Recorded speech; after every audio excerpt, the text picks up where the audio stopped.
Bismillahirrahmanirrahim. Assalamualaikum warahmatullahi wabarakatuh. Alhamdulillah alladzi anzala as-sakinah fi qulubil mu'minin liyazdadu imanan ma'a imanihim. Allahumma salli wa sallim ala habibina wa nabiyyina wa maulana Muhammadin sallallahu alaihi wasallam wa ala alihi wa sahbihi ajma'in, amma ba'd. Rabbi israhli sadri wa yassirli amri wahlul uqdatan min lisani yafqahu qawli. Rabbi zidna ilma warzuqna fahma, amin ya rabbal alamin.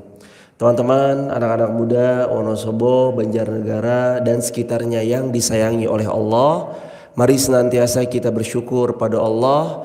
Sekecil apapun rasa syukur itu, dia adalah dosis kebahagiaan yang paling ampuh. Kecil aja dosisnya, asalkan rasa syukur yang kecil itu masuk menancap dalam jiwa, itu efeknya besar, luar biasa, mendatangkan selaksa bahagia. Mudah-mudahan kita selalu jadi hamba Allah yang penuh rasa syukur, istiqomah hingga diwafatkan di atas husnul khatimah. Salawat bertangkaikan salam teruntuk manusia yang paling agung, manusia yang paling mulia, baginda Rasulullah Muhammad sallallahu alaihi wasallam. Allahumma salli wa sallim wa zid wa an'im wa barik alaih. Teman-teman yang disayang Allah, berjumpa kembali dengan izin Allah di sebuah pertemuan yang bertemakan tentang indahnya silaturahim. Bicara tentang silaturahim, kita akan ngupas secara definisi maknanya dulu. Sil artinya menyambung, rahim artinya yang ada hubungan rahim. Jadi kalau silaturahim itu sejatinya maknanya adalah menyambung yang ada hubungan rahim. Menyambung apa? Menyambung persaudaraan. Dengan siapa kita menyambung? Dikatakan silaturahim itu pas kita benar-benar berusaha nyambung silaturahmi sama yang ada garis keturunan dengan kita. Kalau beda keturunan, orang sering bilang, mau kemana mas? Ke tempat temen us. Ngapain? Biasa, silaturahmi. Ini secara maknawiyah luasnya tepat? Iya. Tapi kalau bicara mau lebih tepat lagi, kalau teman kita ada pertalian darah sama kita, silaturahim. Tapi kalau teman kita nggak ada pertalian darah sama kita, namanya sila ukhuwah. Apa sila ukhuwah? Nyambung ukhuwah. Apa arti ukhuwah? Persaudaraan. Jadi saya dengan siapapun yang ada di sini, misalkan kita ada satu pertalian darah karena satu kakek, atau misalkan kakek nenek kita kakak beradik, atau buyut kita ternyata kakak beradik, buyut Anda dengan buyut saya misalkan, itu tetap ada yang namanya hubungan silaturahim. Makanya sering ulama muhaddisin ngasih tahu sama kita, belajar, ta'allam, belajarlah oleh kalian nasab kalian agar kalian tahu kepada siapa kalian bersilaturahim. Contoh, Irfan bin Yanto bin Ramin bin Sirim bin Abdullah. 5, kalau saya tahu bahwasanya ayah saya asalnya dari Solo, ayah saya asalnya dari Ngawi, Jawa Timur, tepatnya di Dung Prau. Di 5 ke atas itu saya tahu ternyata kita termasuk saudaraan. Dari Jawa Timur toh bapaknya Ustadz. Iya, dari Jawa Timur. Bapak saya Ngawi. Oh iya, bapak saya juga Ngawi. Ngawinya mana? Bapak saya Dung Prau. Oh iya, sama. Coba siapa nama keturunan? Irfan bin Yanto bin Ramin bin Sirim bin Abdullah. Oh, Sirim itu ya simbahe saya. Ya udah, berarti kita saudara. Ketika saya berkunjung ke rumah beliau karena pertalian saudara tadi, itu yang namanya silaturahim. Tapi kalau kita nggak ada pertalian darah, itu dinamakan sila ukhuwah. Bisa nggak? Kita nggak ada pertalian darah nih, tapi saya pengen nyebutnya biar gampang, by lisan silaturahim. Secara by lisan agar easy, gampang untuk ngucapin, bisa aja dan sah aja. Jadi misalkan saya sama Mas Endi, kita belum kenal, tapi karena pertalian hubungan sama-sama anak cucunya Adam, maka saya dengan Mas Endi ketika berkunjung ke Banjarnegara, ke rumah beliau, Mau ngapain? Silaturahim. Bisa dikatakan itu? Bisa secara luas. Karena kita semua sama-sama anak cucu Adam. Tapi kalau secara spesifik, kepada siapa sih kita nyambung silaturahim? Kepada yang ada hubungan rahim. Dan itu pahalanya beda jamaah. Pahalanya beda.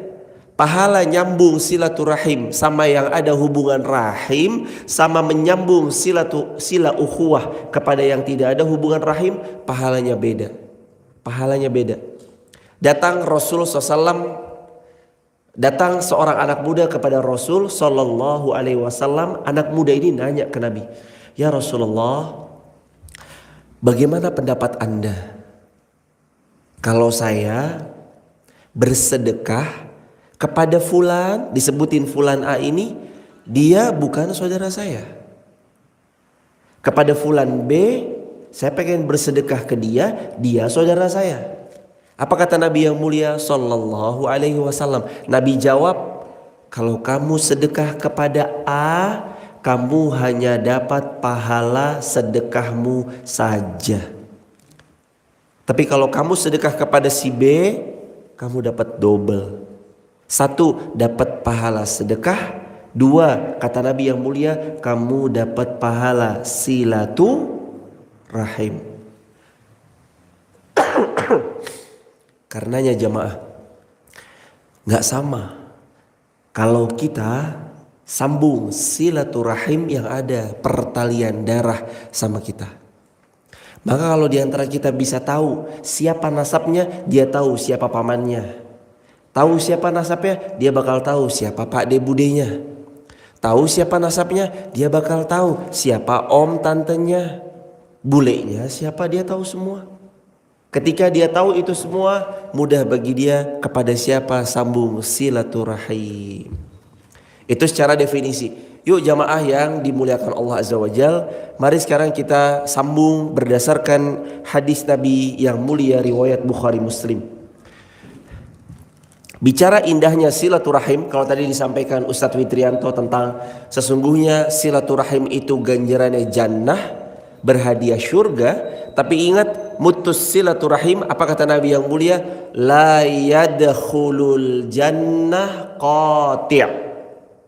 Dalam hadis Bukhari, Nabi menyampaikan la yadkhulul jannah qati'. Gak akan masuk syurga orang yang memutus. La yadkhulul jannah qati'. Gak masuk syurga orang yang memutus. Mutus apa ya Rasulullah? Sahabat kemudian bertanya, Nabi pun Shallallahu Alaihi Wasallam jawab. Kata Nabi yang mulia, qati'ur rahim. Orang yang memutus hubungan tali silaturahim. Diputus jemaah. Orang udah bener-bener udah baik-baik, dia mah diputus. Karena mentang-mentang baru jadi OKB, orang kaya baru, menang sabun colek hadiah 3 miliar. Ini semua saya beli ya, ini saya beli, ini saya beli. Ibu bu, anaknya tolong ya, anaknya, aduh, jangan megang-megang ini barang pecah belah ibu. Kalau pecah nanti ibu apakah bisa beli? Semua yang dipegang anak saya beli. Kamu kepegang nggak? Kata ibunya nanya sama penjaganya. Kalau kamu kepegang, saya beli juga nih. OKB kadang kemelinti kan gayanya orang-orang kaya baru. Begitu dia menjadi kaya, dia putus hubungan silaturahim. Ini tangga suka ngutang, nggak usah. Wah ini si om ini dia yang selalu minta untuk dibantu, nggak usah. Loh enggak jemaah. Ada ancaman dari Nabi, la yadkhulul jannah, nggak akan masuk surga qati', yang mutus. Apa yang diputus? Hubungan silaturahim. Pernah terjadi peristiwa, kalau ada yang bertanya begini ya, boleh nggak kalau saya jaga jarak? Saya nggak mutusin silaturahim, tapi ada Pak D, Bude, Om, Tante saya yang pernah ngomongnya itu nyelekit banget. Sampai-sampai hati saya terluka sangat amat dalam, dan luka itu belum juga sembuh. Saya masih terus terngiang-ngiang di kepala saya. Saya nggak mau mutusin silaturahmi sama beliau, karena beliau bagaimanapun Pak D atau Bude, Bule atau Om saya. Boleh nggak kalau saya jaga jarak dari beliau? Pernah kejadian itu terjadi di zaman Nabi SAW. Ada seorang budak Hindun, budaknya Hindun, namanya Wahsy. Wahsy, kulitnya hitam, orang Habasyah, Ethiopia. Sama kayak Bilal, orang-orang kulit hitam dari benua Afrika.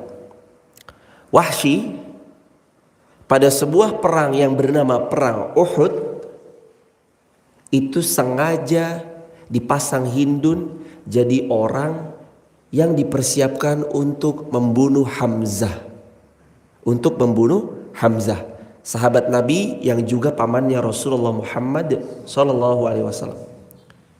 Dipakai tombak-tombak terbaik, tombak yang paling bagus untuk bunuh Sayyidina Hamzah radhiyallahu anhu.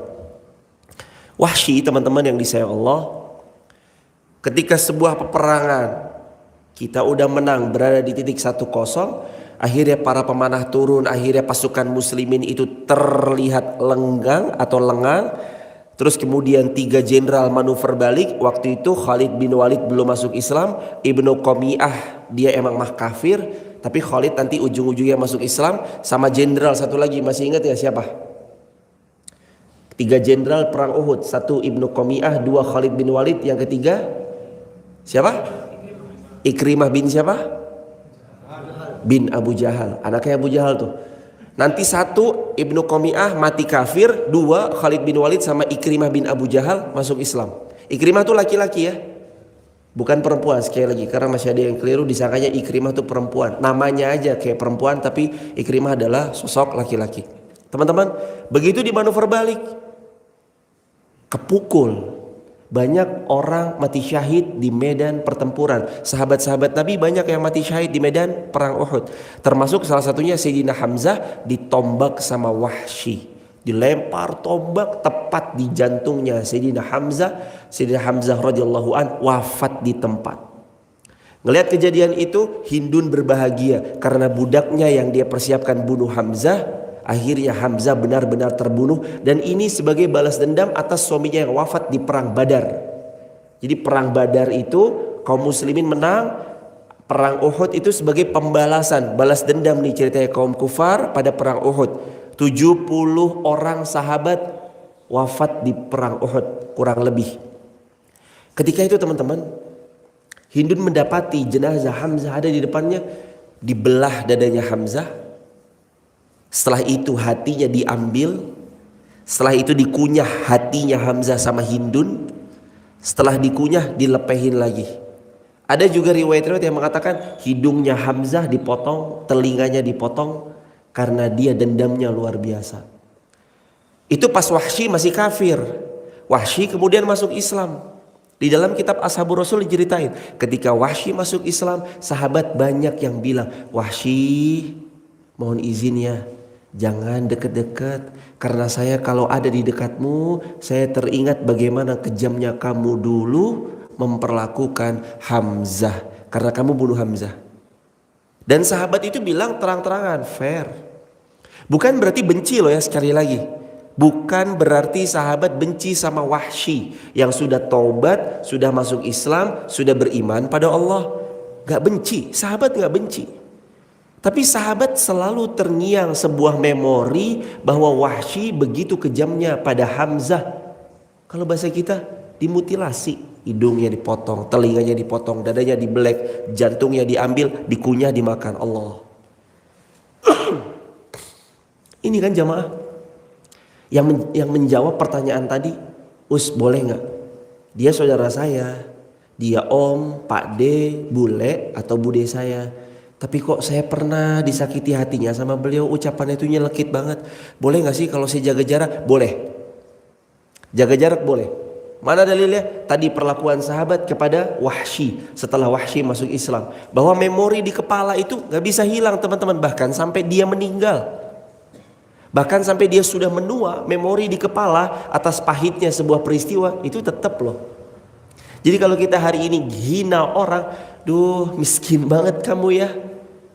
Beli handphone yang bagus gak mampu. Aduh handphonenya masih jadul banget. Digituin dia, keingat hatinya nyelekit banget. Beli rumah, rumahnya dijelek-jelekin. Aduh, rumah kayak gini dibeli apaan nih? Harganya mahal banget lagi. Mana rumahnya udah nggak bisa dipakai, lalala segala macam. Itu bakal diingat terus di memori sampai dia tua loh. Oh, kamu menghina ya. Saya punya handphone begini, kamu hina handphone saya. Saya beli rumah begini, kamu menghina rumah saya. Itu bakal diingat terus tuh jemaah. Dan memori ingatan itu nggak akan pernah hilang. Kalau kita jaga jarak sama orang itu wajar. Dan dalam Islam boleh nggak? Boleh. Kalau mutus nggak boleh. Mutus silaturahmi nggak boleh. Kata Nabi yang mulia, la yadkhulul jannah qati'. Nggak masuk surga orang yang mutus.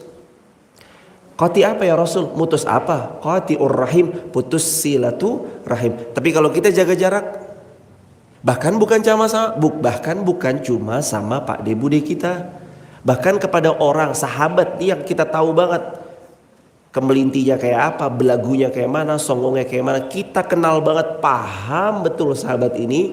Yang kalau kita punya satu barang, pasti barang kita dijelek-jelekin sama dia. Kita beli sepatu futsal, ini sepatu futsal jelek ya, berapa tuh? KW ya, Allah, kita beli ori itu, tapi dituduh KW, udahlah cukup, fine. Gak usah deket-deket sama dia, kita jaga jarak, itu boleh. Gak usah deket-deket sama dia, kita jaga jarak, itu boleh. Beli mobil, mobil udah rongsok gini, gerobak dibeli, apa sih? Beli itu yang bagus lah gitu. Orang nggak tahu bahwa emang kemampuan kita beli mobil baru di situ. Teman-teman tahu nggak sih apa yang membuat kadangkala pihak lain itu tidak jadi bersyukur pada Allah? Gara-gara apa? Gara-gara lisan.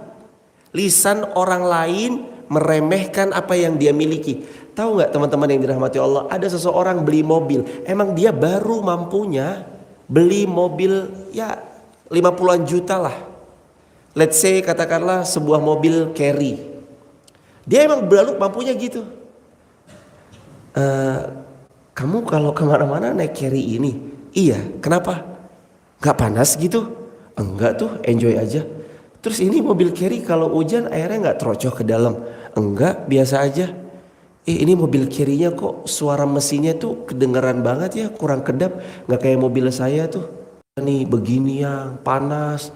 Kalau hujan tuh kita keterocohan. Terus kata sahabat aku bilang yang mobil carry yang kita beli kemarin 50 juta ini katanya tuh gak kedap suara. Dari dalam kabinnya tuh dengung suara mesinnya tuh jelas banget. Wallah, gara-gara omongan Anda dia jadi gak bersyukur sama Allah. Makanya teman-teman, ada orang beli sesuatu disyukurin dulu. Beli rumah dijelek-jelekin. Apaan nih rumah kayak gini? Semua penuh sarang lebah. Semua tikus di mana-mana. Ini nggak bisa, itu nggak bisa. Wallah, antum bersyukur dulu teman-teman. Jangan dihina kalau orang beli sesuatu tuh. Bersyukur dulu. Apaan nih begini jelek banget. Apaan nih begitu jelek banget. Nggak ada kalimat itu kecuali antum membuat dia makin nggak bersyukur sama Allah. Akhirnya dia bilang sama istrinya, iya ya, rumah kita ternyata jelek ya, mobil kita ternyata jelek ya, aduh handphone yang kita beli ternyata jelek ya, aduh yang ini kita beli, motor yang kita baru jadi dealin ternyata jelek ya. Wallah, hati-hati teman-teman, jaga lisan. Jangan sampai gara-gara lisan Anda membuat orang lain gak bersyukur. Gara-gara lisan Anda membuat orang lain mengingkari nikmat yang Allah kasih sama dia. Padahal kalau kita mau lihat hidupnya fine-fine aja tuh, naik mobil carry kemana-mana dia gak ngeluh sama sekali sama mobil carry-nya selama ini. Tapi setelah kita datang ke kehidupannya, dia mulai ngeluh sama mobil carry-nya. Selama ini dia kemana-mana naik Grand Astrea tahun 92 gak ada masalah sama Grand Astrea-nya 92. Tapi gara-gara lisan kita, kamu kemana-mana naik Astrea ini. Iya, emang kenapa sih? Gak lama ya, maksudnya akselerasi giginya itu agak lola gitu. Mulai detik itu dia lupa bersyukur sama Allah. Cuma gara-gara lisan. Kalau kita punya teman kayak gini dijauhi, jauhin aja. Jaga diri supaya kita banyak-banyak bersyukur sama Allah. Silaturahim harus. Memutus silaturahim gak boleh. Tapi kalau ada lingkungan kita yang dia merendahkan apa yang kita miliki, dia menghinakan capaian-capaian yang telah kita capai, dia berusaha menjatuhkan lingkungan yang kayak gini, silahkan sisihkan, tepikan lingkungan-lingkungan yang kayak gini. Dan catat baik-baik teman-teman yang disayang Allah, tidak selalu kita harus memakai ukuran sepatu yang kita miliki dipasangkan juga pada ukuran sepatu orang lain. Nggak selalu. Anda udah bahagia sama mobil carry Anda, nikmatin mobil carry-nya. Anda udah bahagia sama sepatu ukuran 42, nikmatin sepatu ukuran 42. Nggak usah ngelihat sepatu orang lain, walaupun lebih kinclong sepatunya. Karena kita nggak bisa dengan nyaman kalau kita hidup memakai ukuran sepatu orang lain. Ukuran dia 40, ukuran kita 42. Jangan maksain kita pakai ukuran dia karena kesempitan. Kita 42, dia 40. Atau sebaliknya, ukuran kita 40, ukuran dia 42. Kita jangan pakai ukuran dia karena longgar. Indahnya silaturahmi itu teman-teman yang disayang Allah, jalin silaturahmi di atas taat pada Allah. Jalin silaturahmi di atas saling support, di atas kebaikan. Jalin silaturahmi tidak dengan merendahkan apa yang kita miliki. Baru bisa beli mobil carry, bilang sama dia, ya Allah mobilnya bagus banget, manfaat banget, mudah-mudahan berkah ya. Baru beli mobil sesuatu, tapi ini ST doang us, nggak ada BPKB-nya. Ya Allah nggak apa-apa, ini mobil ST juga, tapi ini penuh berkah karena dipakai untuk ini itu segala macam. Masalah ST-nya kita nggak bilang, jelas itu sesuatu yang kalau bisa beli ada BPKB-nya, beli ada BPKB-nya. Asas manfaatnya dipakai untuk baik, dapat asas manfaat baiknya. Tapi tentang transaksi yang cuma ST doang, ilegalnya tadi, dia kena pasal dalam syariat Islam di situnya doang. Nah sekarang balik lagi teman-teman yang dirahmati Allah. Indahnya silaturahim terjalin di atas taat pada Allah, saling support dalam kebaikan, mensyukuri apa yang dimiliki, tidak untuk merendahkan satu sama lain. Gak untuk direndahin. Dia baru beli mobil Vios, nikmatin, syukurin. Wah bagus banget mas mobil Viosnya. Baru beli Honda Beat atau katakanlah let's say apa gitu motor, bilang ya Allah bagus banget motornya, mudah-mudahan berkah. Itu yang sahabat Nabi lakuin. Ternyata setiap kali sahabat Nabi ngelihat ada sahabatnya punya barang baru, apa sahabat Nabi sering ucap, dan ternyata itu yang diajarkan Nabi. Nabi itu kalau ngelihat ada sahabatnya punya capaian baru, punya jam tangan baru, punya baju baru. Zaman dulu jam tangan nggak ada ya. Cuman maksudnya kami mengistilahkan kalau ada sahabat punya capaian-capaian baru seperti Sayyidina Utsman bin Affan baru bebasin tanah lahan kurma lagi. Sayyidina Abu Abdurrahman bin Auf baru beli konter lagi, baru beli kedai lagi. Sahabat itu sering banget doain dengan sebuah doa apa? Tulbi wa yukhlifullahu ta'ala. Selalu ngucapin gitu, tulbi wa yukhlifullahu ta'ala. Apa artinya? Ini ternyata Nabi ngajarin teman-teman. Ini hadis sahih, riwayat Imam Bukhari, Muslim, Abu Daud, Tirmidzi, Nasai. 5. Tulbi, pakailah sampai lusuh. Wa yukhlifullahu ta'ala, mudah-mudahan Allah gantikan besok dengan yang baru. Semua yang dibeli, baik second ataupun new unit, bekas ataupun unit yang baru, doanya sama. Pakai sampai lusuh, mudah-mudahan nanti Allah ganti sama yang baru. Wallah teman-teman, gak akan rugi kalau kita ngelihat ada teman kita punya capaian baru. Dia baru beli motor baru, beli mobil baru, beli tanah baru, baru bebasin sesuatu. Yang itu kita silaturahmi ke rumahnya. Setelah kita silaturahmi, kita sambung dengan indah, kita bilang, ya Allah, mobilnya bagus banget. Pas kita main ke rumahnya dia bilang, maaf ya us, rumahnya begini acak-acakan. Aduh ini ting belantreng di mana-mana ya Allah. Tuh kita jawab, ya Allah enggak pak, ini mah rumahnya istana banget. Lah kalau saya mah masih ngontrak. Di Garung saya masih ngontrak. Bapak alhamdulillah udah punya rumah, wah ini istana banget.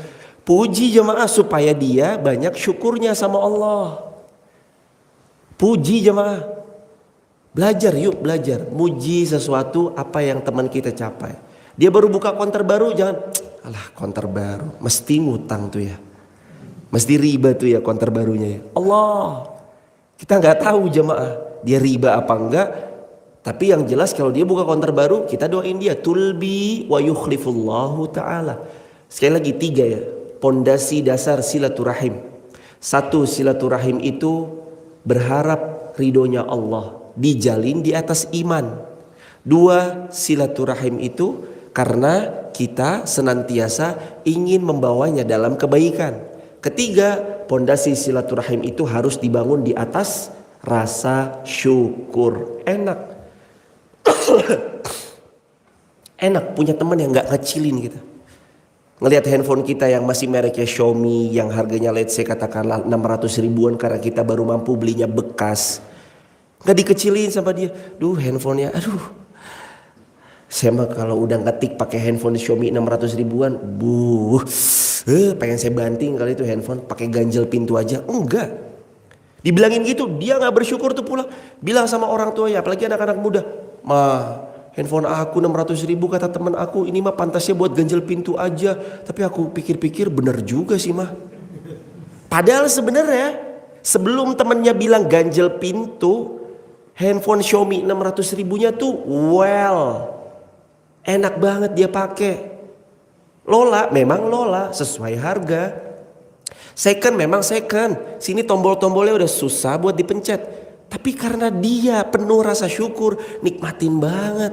Oh iya, bisa WhatsAppan. Oh iya, bisa ngikutin schedule, ada pengajian di sini, aku ikut ah. Oh, bisa follow-follow akun Instagram yang baik sehingga aku termotivasi dalam kebaikan.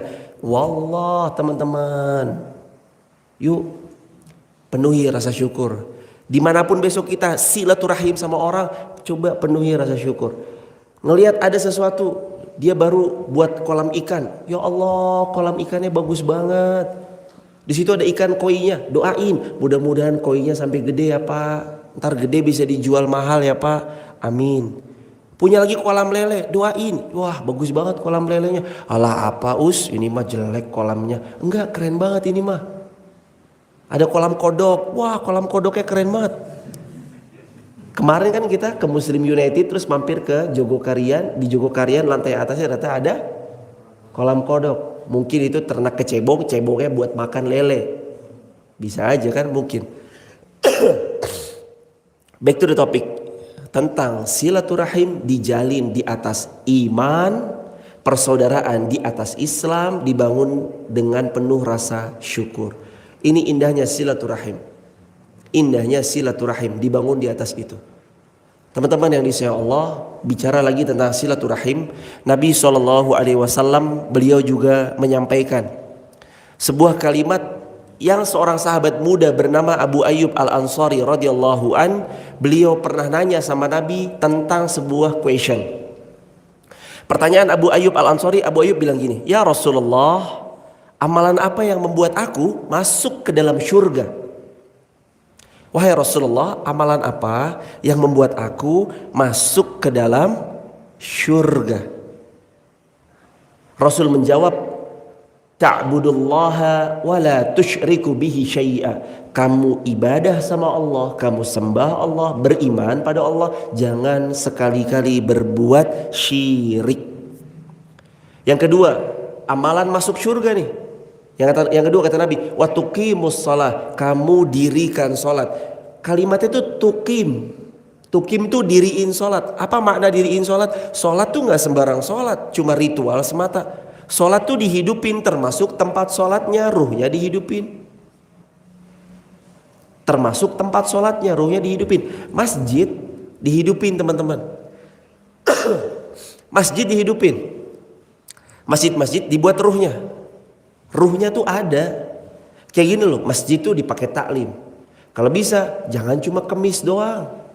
Kalau bisa tiap hari ngaji, itu masjidnya hidup. Dikasih ruh, itu namanya tuqimus shalah. Kamu dirikan salat, hidupkan salatmu, juga hidupkan tempat salatmu. Dengan apa? Aktivitas-aktivitas yang mengundang keridhaan Allah. Ada inbook berbareng, let's say katakanlah. Adain taklim bareng, let's say katakanlah.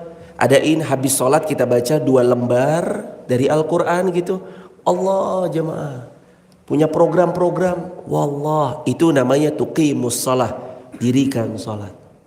Terus amalan yang ketiga dijamin syurga kata Nabi. Wa tu'tiyaz zakah. Tunaikan zakat. Berapa zakat harta? Zakat mal itu kata Nabi dalam hadis Abu Daud. Zakatnya emas, harta 20 dinar, setengah dinar. 20 dinar itu 1 dinar 4,25 gram emas, berarti zakat wajib batas wajibnya zakat 85 gram emas. 1 gram emas katakanlah 1 juta, maka nisab berdasarkan 85 gram emas 85 juta. Kapan teman-teman punya uang 85 juta atau lebih dari 85 juta, tidak pernah kurang dari angka 85 juta, dimiliki selama 1 tahun, itu namanya sudah nisab, sudah haul, berarti sudah wajib zakat. Terakhir amalan penghantar ke surga. Apa kata Nabi yang mulia? Kata Nabi SAW, terakhir amalan yang memasukkan manusia ke surga, watasilur rahim. Kamu sambung tali silaturahim. Silaturahim ternyata penghantar ke surga. Mainnya kita ke teman kita, saudara. Tadi saya bilang ya, silaturahim makna luas itu juga bisa bahwa kita anak cucu Adam. Maka mainnya kita ke Jogja, ke teman kita, ba'duhum ba'dha, atau dalam ayat Al-Hujurat, innamal mu'minuna ikhwah. Sesungguhnya sesama orang beriman itu ikhwah, bersaudaranya. Ingat, itu juga bisa dinamakan silaturahim. Dan ketika kita main, sekali lagi teman-teman, ketika kita main di tempat teman kita, dia buka usaha, puji usahanya, support usahanya, keluarkan kalimat-kalimat yang baik, jangan pernah merendahkan apa yang dia capai. Dia baru bisa buka distro, wah keren banget distronya ya, udah ucapin gitu. Dia baru bisa buka ketoprak, keren banget ketopraknya. Dia baru bisa buka cucian mobil, bilang, wah cucian mobilnya bagus banget, mudah-mudahan nanti makin banyak cabangnya. Dia sekarang punya usaha, bergerak di bidang coverin Al-Quran. Kita main ke kantornya, bilang, Mas hari ini karyawannya berapa? Alhamdulillah karyawannya 8. Mudah-mudahan tahun depan karyawannya jadi 1000 karyawan ya Mas. Amin amin. Ucapin yang baik. Jangan malah 8 karyawan tuh ngapain aja, paling kerjanya muturatur toh. Udahlah potong aja tuh, karyawan jadi 2. Kamu ngeluarin karyawan banyak kan 8. Jangan digituin. Silaturahim penuh kesyukuran. Ada orang kerja di situ tempat. Kamu kerja di sini, gajimu berapa? Alhamdulillah gaji saya 1,2 juta. Hah? Kecil banget 1,2 juta. Di Wonosobo kamu bisa hidup 1,2 juta buat 1 bulan? Ya sebenarnya padahal dia bisa. Udah terbukti. Selama 2 tahun dengan gaji segitu cukup buat makan, bayar kos-kosan cukup. Cuman setelah kalimat itu, 1,2 juta, kamu bisa hidup dengan gaji segitu? Wallah, sejak saat itu dia bilang sama direktur, Pak saya mau naik gaji Pak. Allah, kesambet dari mana nih? Gara-gara temennya. Ya Allah teman-teman sekalian, Allah, kalau ketemu orang banyakin bersyukur. Dia punya apa? Syukuri. Dia punya sesuatu, dia berusaha merendah, maaf ya Mas, ini mobilnya begini, Pajero, panas Jobo Jero. Wah enggak Pak, wah ini mah keren banget, cozy banget nih. Malah saya seneng yang kayak gini, luas lagi.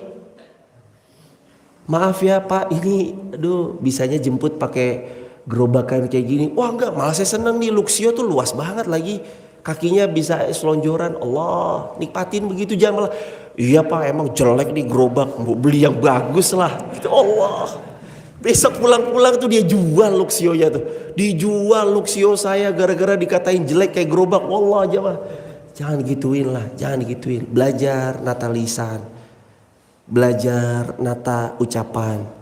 Jangan sampai kita membuat teman kita, sahabat kita, saudara kita gak bersyukur sama apa yang dia miliki cuma gara-gara ucapan kita. Closing statement, saat kita bersilaturahim, indahnya silaturahim itu karena kita bangun silaturahim kita di atas iman, amal soleh, dengan rasa penuh kesyukuran kepada Allah. Besok-besok yuk, saat kita ke rumah teman kita lebih bersyukur. Masya Allah, rumahnya keren banget, indah banget. Tahu-tahu di atas ada tikus lewat, luar biasa peliharaannya. Gak apa-apa, maksudnya guyon lah, guyon. Nggak serius terus kan. Tapi kita tuh ngasih sense of belonging. Oh iya, kita tuh punya rasa memiliki bahwa kamu saudara saya juga ikut rasa syukurnya atas kepemilikan apa yang kamu capai. Dia mencapai sesuatu, kita ikut bersyukur. Wah keren banget. Gitu teman-teman yang disayang Allah. Pun juga sama. Ketika teman-teman nanti mendapatkan tamu, ingat selalu ya, tadi saya bilang dari sudut pandang kita yang diucapkan. Tapi sekarang kita mau lihat dari sudut pandang yang lain sedikit. Ketika kita dapat tamu yang seperti itu, merendahkan apa yang kita capai. Toko kita direndahkan, kedai kita direndahkan, barang dagangan kita direndahkan, gaji kita direndahkan, tempat kerja kita direndahkan. Apa sikap kita? Abaikan itu semua. Karena dia termasuk ujian dalam kehidupan kita. Syaitan itu ada dua jenisnya, minal jinnati wanas. Kalau dia datang hanya untuk membuat kita tidak bersyukur sama Allah, berarti ini syaitan jenisnya manusia. Iya teman-teman. Karena syaitan lagi-lagi ya, syaitan itu selalu punya celah untuk buat anak Adam gak bersyukur sama Allah, gak bersyukur sama Allah. Gimana caranya kamu nyesel? Gimana caranya kamu ngerasa handphonemu pantesnya adalah jadi ganjelan pintu? Gimana ikan yang kamu beli dikata-katain, ya beli arwana kok 8 cm, beli itu yang 35 cm. Ya Anda tajir, kaya raya, beli 35 cm, TK 100 juta ditransfer, banyak duit. Lah kalau emang dia mampunya beli yang 8 cm arwananya, gak apa-apa kali. Masya Allah arwananya luar biasa enak, ini kayaknya dipepes. Oh. Makanya jemaah, ya pokoknya kita mah santai, penuh rasa syukur. Melihat arwana, dia baru mampu belinya yang 8 cm. Ya Allah keren banget arwananya, mudah-mudahan ntar sampai gede ya, 35 cm hubungin saya siap beli 100 juta. Begitu hadirin. Maka yuk, 3 closing statement kali ini, indahnya silaturahim dibangun di atas 1 keimanan, 2 amal soleh, yang ketiga dibangun dengan penuh rasa syukur. Kalau kita ngelihat teman kita kok kayaknya ada kurang berkenan, mobilnya kok keruak-keruak yo, udah keep silent. Rumahnya kok banyak tikusnya yo, udah keep silent aja dulu. Rasa syukur, rasa syukur, rasa syukur, rasa syukur. Subhanakallahumma bihamdik, asyhadu an la ilaha illa anta astaghfiruka wa atubu ilaik. Assalamualaikum warahmatullahi wabarakatuh.